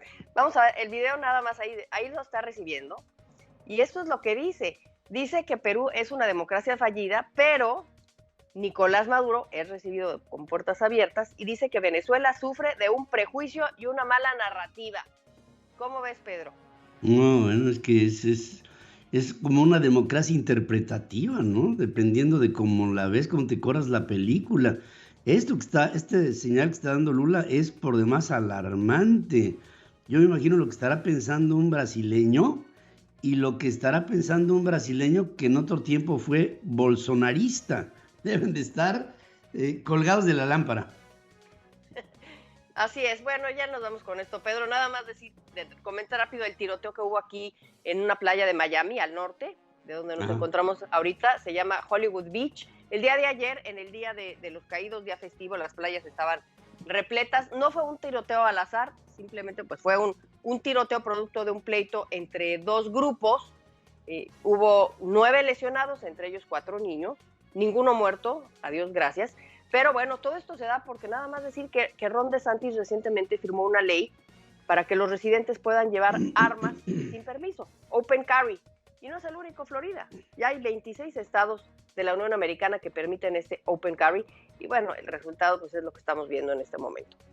Sí, tremendo, tremendo. Y lo que viene, porque esto apenas está comenzando. Gracias, como siempre, querida Adriana.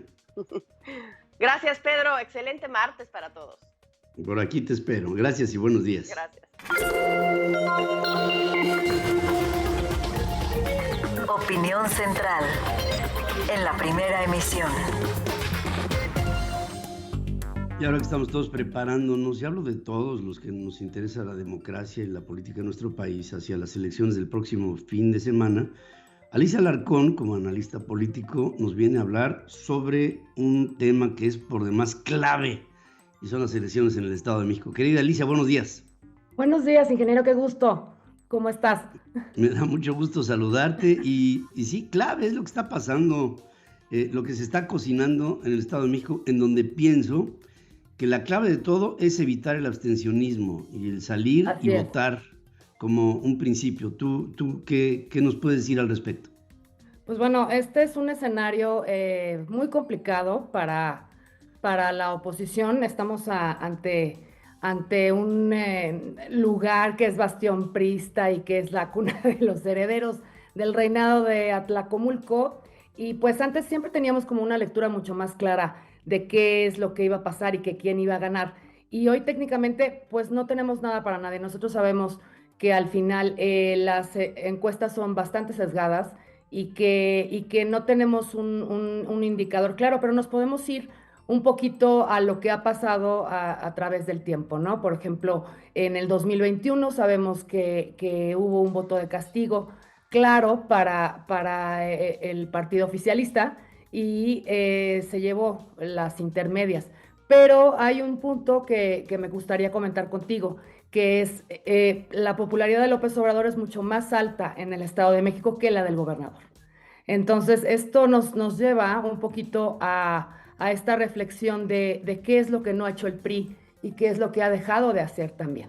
Implica, obviamente, no movilizar sus bases, que siempre han sido como muy disciplinadas, ¿no?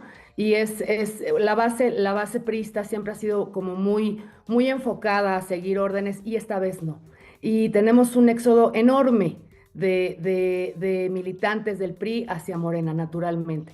Luego también, por otro lado, está la parte de Movimiento Ciudadano, en donde con la declinación de Juan Cepeda y que se queda sin competir en estas elecciones, los militantes de MC se van orgánicamente a Morena. Entonces, no ha ayudado en nada Movimiento Ciudadano, tampoco para poder a la causa de Alejandra del Moral, ¿no? ¿O cómo lo ves tú?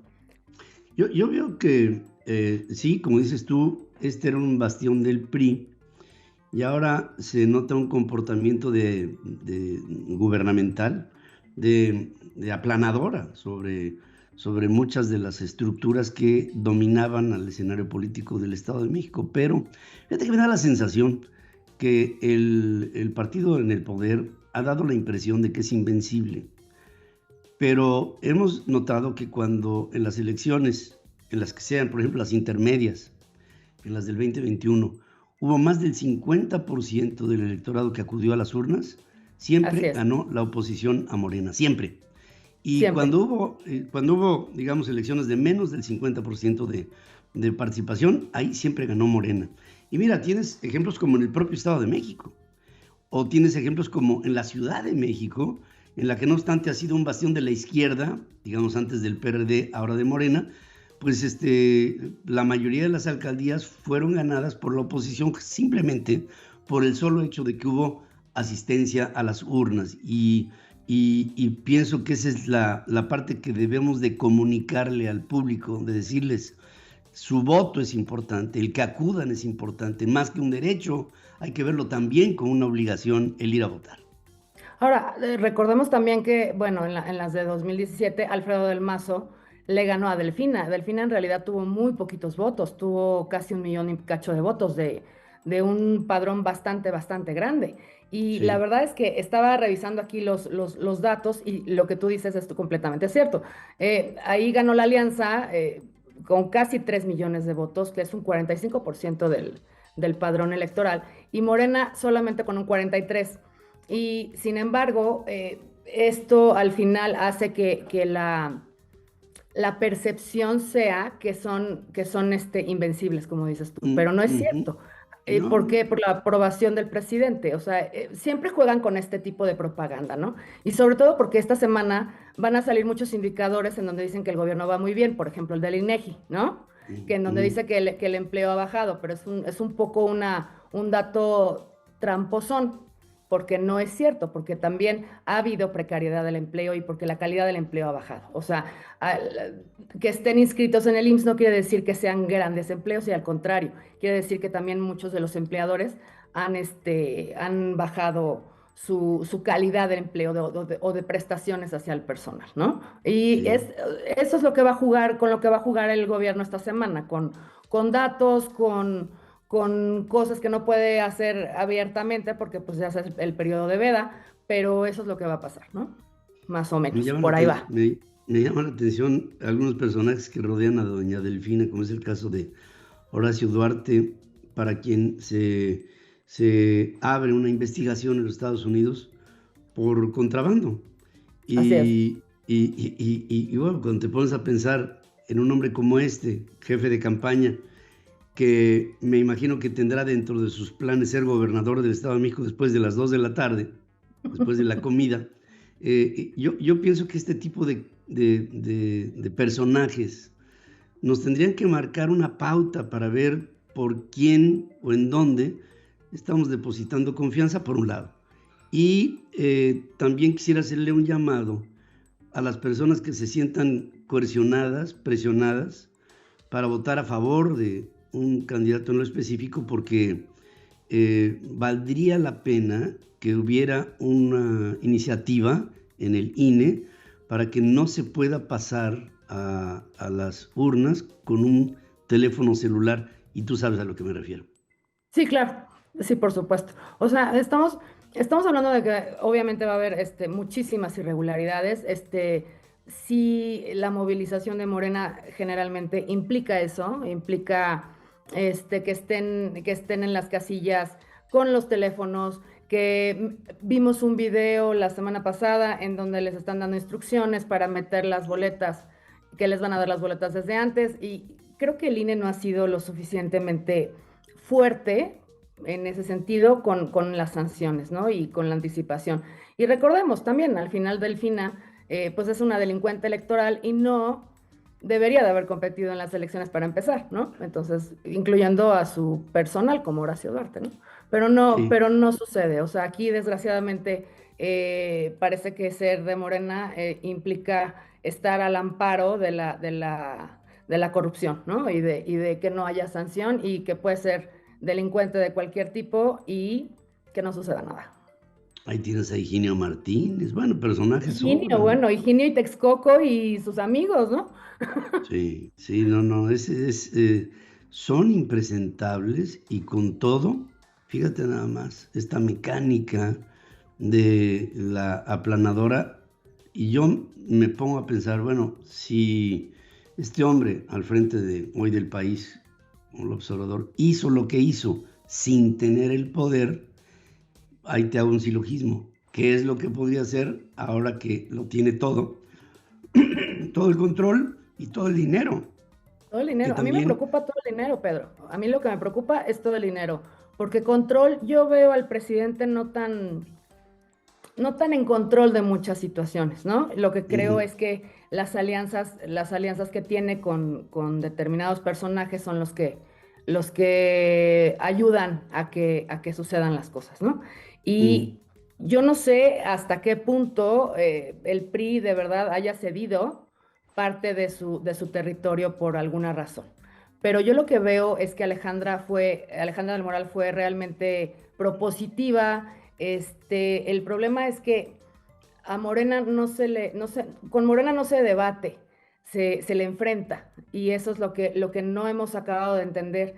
En la oposición no ha acabado de entender esa parte, ¿no? Que hay que enfrentarlos, y que independiente de la propuesta, también había una forma de demostrar que Delfina es una mujer corrupta y que ni siquiera debería estar como candidata, ¿no? Y no ha sucedido. Entonces, eso es parte de la omisión de la oposición que no ha hecho, ¿no? Y a mí me preocupa mucho esa parte, porque eso, sumado más la lana que traiga Morena para repartir en el Estado, no nos puede dar un dato muy cercano a la victoria, ¿no? Sí, fíjate que no me extrañó el hecho que el gran ausente en todo el proceso fue el gobernador. El gobernador del Mazo ha sido, vamos a poner de alguna manera, omiso a todo, como si no existiera, y ha hecho, como dicen los chavos, ha hecho mutis, ¿no? De todo. Y por eso de que dices, por alguna razón, pues a mí eso me suena como a una búsqueda de encontrar un boleto de impunidad, porque me pregunto, si no le habrán leído la cartilla de decirle, mira, Alfredito, pum, chun, chun, chun, chun, esto pesa en tu Cardex y no nos gustaría exhibirlo, sería un tanto desagradable. Y entonces ahí, pues Alfredo habrá dicho, bueno, como Quirino Ordaz y como tantos otros, ¿verdad? Que han cedido la plaza ante el apabullante poder. Es por eso que El si ese es indicador el es poder... el domingo, ingeniero. El domingo Ujú. que nada más estaba el gabinete, pero no estaba el gobernador en el cierre de campaña de Alejandra, ¿no? Claro, claro, esas son de estas cosas que te quedan, te dan una marca. Digo, hablo de para todos. Yo conozco a Alfredo Sí, claro. y yo sé hasta dónde se las puede gastar, porque son de estas personas que con tal de seguir en el candelero o que no les toquen su candil, pues más vale disciplinarse, vamos a ponerlo así, o no poner cara cuando hay que ponerlo, pero para eso se requiere algo que iba a decir hombría, pero como también hay mujeres así, yo diría valentía, y eso tiene que ver con valor y no con algo de género. Pero en fin, hay gente que lo tiene y hay gente que ni vuelta a nacer lo podría tener. Ahora, Alfredo, pues está bien con Dios y con el diablo, ¿no? O sea, él se va el 15 de septiembre y pues todavía es un tramito de lana y de acuerdos para de aquí a que se vaya, ¿no? Y pues a lo Sí, mejor esto de los acuerdos pues es de familia, entonces, quién sí, es sabe, de, ingeniero. igual es un ¿No? asunto de familia. Son de estas tradiciones dinásticas, ¿no? Pero en fin, Pues te digo, el reinado de Atlacomulco, ¿no? De ahí el salen los rey, herederos. el reinado de Atracomucho, oh, no, de Así es. Atlacomulco. ¿Eh? Alicia, te Así mando un es. abrazo. Entonces, yo también. Muchas gracias, No, ingeniero. no, Que tengas me un buen ibas a día. decir algo. Me ibas a decir algo. Ah, que al final, pues esperemos que todo vaya para bien y que gane Alejandra y que el Estado de México no se pierda, porque es un punto de inflexión importante para el 2024. Por supuesto que sí. Y creo que este hombre, el que está en Palacio, estará haciendo todo lo posible por crear un ambiente de caos de aquí al 24. Lo vamos a ver juntos. Gracias, Así. Alicia. Gracias, ingeniero. Buen día. Gracias y buenos días también para ti, Alicia Alarcón, con su análisis político. Punto y aparte. Con Dore Ferriz. En la primera emisión. Central FM, Equilibrio. Y Dore, a quien saludo y le mando un beso esta mañana, mi Dore. ¿Cómo estás? Buenos días. Buenos días, papacito. Hoy amanecí lista para triunfar. Venga, eso me gusta. Eso me gusta. ¿Cómo estás, papi? Buenos días. Bien. Te amo. Yo también a ti, mijita. A ti y a todo el auditorio los saludo con muchísimo cariño. Oye, pa, fíjate que el otro día, hablando por teléfono con mi hijo, que mi hijo es de lo más curioso que existe en el mundo, me decía, mamá, oye, ¿qué significa GM? Y yo, pues será una marca de coches, ¿no? Y me dice, no, en mi reloj aparece GM. Y entonces me quedé pensando, ¿qué es eso de GM? Pues claro, es el meridiano de Greenwich. Y tuve la necesidad de meterme a investigar un poco más de la historia de cómo se crea el meridiano de Greenwich y por qué es tan importante. Fíjate que su historia no es tan larga. Se remonta al siglo XIX. Esto antes de que se estableciera un horario estándar a nivel global para medir pues, el tiempo, que el tiempo es súper importante para marcar las horas laborales y las horas de sueño y las leyes y todo lo que nos rodea, ¿no? Pero antes cada ciudad tenía su hora y pues obviamente dependía de su sistema de referencia antes de que existieran bien los relojes y una coordinación. Y esto dificultaba un montón la coordinación marítima y aérea. Y entonces los viajes internacionales eran un tema. Y para resolver este problema se tiene que hacer la creación de un punto de referencia universal que sirvió como base para medir el tiempo en todo el mundo, papacito, y se me hace lo más interesante la coordinación mundial. En 1884, en la Conferencia Internacional del Meridiano, celebrada en Washington, D.C., se decidió adoptar este meridiano de Greenwich. ¿En dónde está? En Londres. Está en Londres. Y fue elegido como el punto de partida para la longitud geográfica. Y con esto se aseguraría que la hora en el meridiano de Greenwich sería considerada como la hora estándar conocida como hora del meridiano de Greenwich. Y es por eso que a veces en algunos teléfonos aparece este GMT, por sus siglas en inglés, ¿no? Ahora, la adopción de este GMT como la hora estándar permitió una mayor precisión y protección a la navegación, al comercio, a las comunicaciones internacionales y además establece una división del mundo en usos horarios con respecto al meridiano de Greenwich. Por eso, el cambio de horario, ¿verdad? Entonces, Claro. cuando ocurren estos cambios, no es porque Dios decida, no es porque el Tlatoani quiera, es simplemente porque se sigue un punto de referencia para coordinar entre regiones y países los relojes y establecer políticas internacionales durante los horarios. Ahora, está por eso el horario de verano, y hay muchos países que adelantan o retrasan su hora una vez que finaliza este horario, ¿no? Y es importante destacar que esta hora meridiana se utiliza como referencia en muchos aspectos de la vida cotidiana, incluyendo la programación de vuelos internacionales. Por eso el aeropuerto es un relajo, porque ni siquiera tienen esa coordinación. Y de hecho, a veces, últimamente, creo que te tocó, papi, que te cambian el vuelo nomás porque sí. Y tienes que ir adivinando las horas, ¿no? Entonces, este horario se utiliza en muchas cosas, la ciencia, la investigación, sistemas de posicionamiento global, tecnologías de navegación.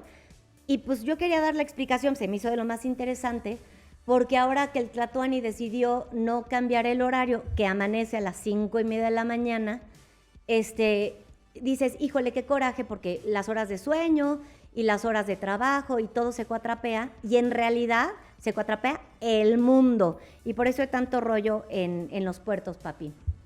Sí, fíjate que hubo la necesidad de darle un protocolo a la referencia horaria en todo el mundo, y no lo había. No. Y cuando llevas el tiempo, digamos de manera puntual, divides tiempo entre trabajo y te da un factor que no existía en la antigüedad, que es la productividad. Productividad es el desempeño que tienes por tu trabajo en función del tiempo. Claro. Entonces ahí se mide la productividad de una escala de 0 al 10, se verían los lugares más productivos en los que se aprovecha mejor el tiempo para dar un resultado que sirva de bienestar a la comunidad. Y ahí es en donde surge esta línea del tiempo que nos rige en este mundo material. Claro. Y que no podemos evitar el tomarla en cuenta. Por eso que cuando, por ejemplo, en México se evitó por decreto el que no se cambiara el uso, el horario al horario de verano, y no se, por ende, adelantara la hora, pues podrás ignorar cualquier cosa, menos el vaivén de las estrellas y del sol y de los planetas y cosas que pues por decreto simplemente no se pueden evitar. O sea que creo que los países que no observan este tipo de medidas son países que tienden hacia el atraso. Totalmente. Y creo que México dio un paso para atrás cuando tomó el presidentito esta decisión de no observar los cambios horarios. Oye, y aparte te pones a pensar, la política del tiempo, pues ha sido complicadísima. Si te remontas a la historia, por ejemplo, romana, ellos dormían 3 sueños. Y así estaba establecido antes el horario. Había 2 comidas. El tiempo mide hasta eso. ¿Cuántas veces comes? ¿Cuántas veces duermes? ¿Cuánto tienes de horario laboral? ¿Cuánto tienes de reposo? Hay también una coordinación orgánica que ha estado estudiada por cuántos científicos y geólogos alrededor del mundo. Y llega un hombre que piensa que lo sabe todo, aparte cree que es inteligente. Vamos a dejar nosotros el horario así como está, porque Dios dijo... No, Dios. Porque, oye, no, porque atenta en contra de la salud, del cambiar. Ah, sí, claro, eso dijo, de la salud. Son de esas de estupideces urbi et orbi. Claro, bueno, y los sistemas médicos sin medicinas. Pues sí, hubo tiempos en el siglo XIX de convencionalismos que llevaron a la estandarización del tiempo, de los pesos y de las medidas, y de ahí se estableció el metro, el kilómetro y todo en base a el meridiano, y de ahí partieron los pesos, y de ahí se hizo la oficialización de todo lo que desafortunadamente todavía no se acaba de sincronizar con el sistema inglés. El sistema inglés sigue observando la milla, en lo que el sistema decimal pues lleva al kilómetro y así pues hay una especie de distancia en estas convenciones que se dan, que en algún momento, espero, en la humanidad nos pongamos de acuerdo. Gracias, mija. Gracias, papacito, te amo. Te espero en tu punto y aparte en unos minutos más. Gracias, papi. Besitos. Gracias. ¿Qué tenemos, mi Jerry? Ay, ya nos vamos. Bueno.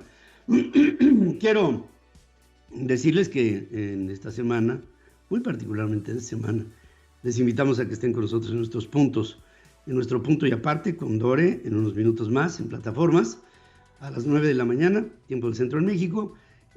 Su servidor les espera a las 18 horas, tiempo del centro de México, en Punto Central. Vamos a hablar sobre esta semana que es clave, crucial para la vida de México, en democracia y en libertad. A las 19 horas estará su punto de vista con Adriana Braniff y lo mejor de punto y aparte a las 20 horas con Dore Ferriz, para con esto cerrar nuestras transmisiones del día de hoy. A nombre de todo este equipo les agradezco y les invito para que sigan en sintonía. Se despide usted su amigo Pedro Ferriz de Con. Hasta la tarde.